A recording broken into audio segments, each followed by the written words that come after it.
Car Guy channel, Car of the Week. And we choose all sorts of makes and models of cars, big ones, tall ones, fat ones, skinny ones, low ones, high ones.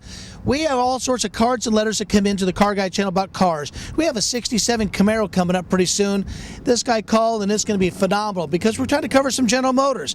What we got here is a 1965 Chevrolet Super Sport Impala. It's probably one of the most sought-after cars in the big line of Chevrolet. This is one of my favorite cars that I have going on. We've worked on this car for many, many, many years from a very good personal friend of mine, Mark Salas. We've restored the engine in this car. We've done some repaint work on it, but this car here was always fantastic to work on because, like I say in the show, a car is only original once. You go get the lines on this car, absolutely just straight as an arrow, zero rust, California car, and all you guys here in California, the Bay Area would know, this car right here was a local car. This was actually bought over at Billings Chevrolet, and Billings Chevrolet went into Coil Billings after years went on, just to show you how the dealership changed over in California. But a 65 Chevrolet Impala, this is the first body style of that car. There's been many changes and whatnot between Chevrolet and all this stuff, but a Super Sport was a very, very special car. They made 255,000 Chevrolet Impalas. But believe it or not, there was just a very, very short run of the SS. But guys that really have a keen eye and guys that really know what they're looking for, a lot of cars, these were trim packages that actually what they had for wheel well moldings that they had around the car. You can get that on a standard Chevrolet car, or the Impalas, Hal had them.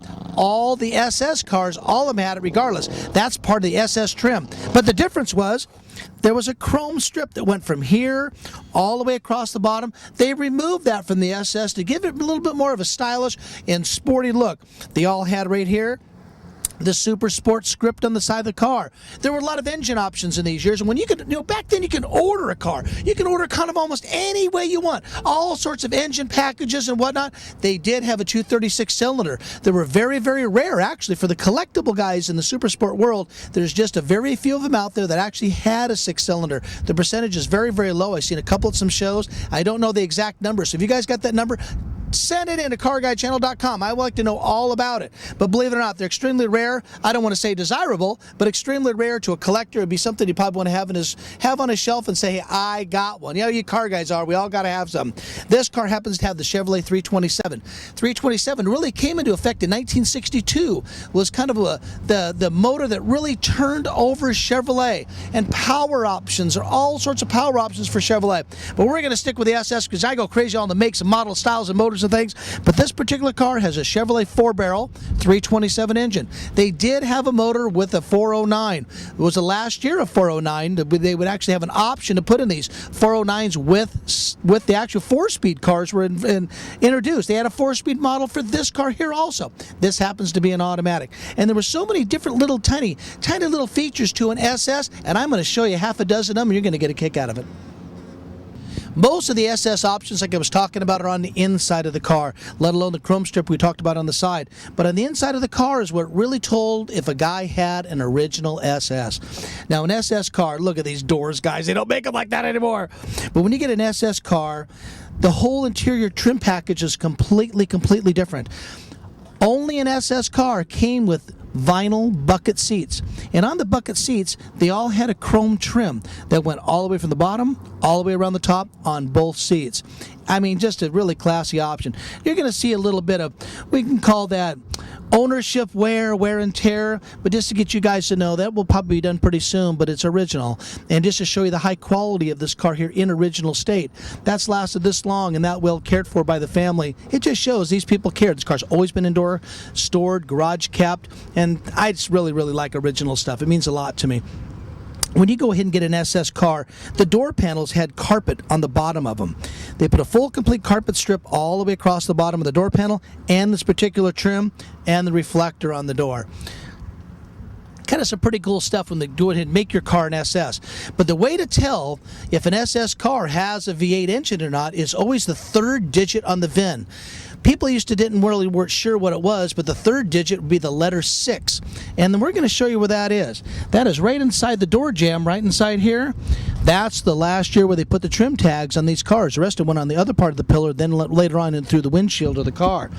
but the third digit is going to be a 6, and the 6 actually stands for V8. So that's right there, the first telltale sign. There's not too much other identification on the VIN tags and tell you if the car's a true SS, but there's so many things that change them around to make a clone or make something different.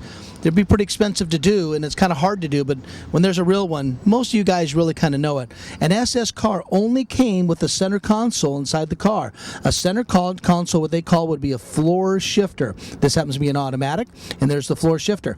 Every single console in these cars had gauges, and this particular gauge inside this car, it's actually called a rally clock. That's what the name of the clock that goes in the center console. You get a rally clock with an SS badge. It goes into the center console. And then, guys, trust me, a lot of cars have parts that are reproduction. Chevrolet Super Sport Impala does not reproduce that center console. So if you guys got your ladies getting in the car, get them off the center console. Scoot them over a little bit. Wait till later. I'm going to tell you right now, those consoles are very expensive, very rare, and extremely, extremely desirable in the cars. The SS trim packages all the way across the whole dash is extremely cool.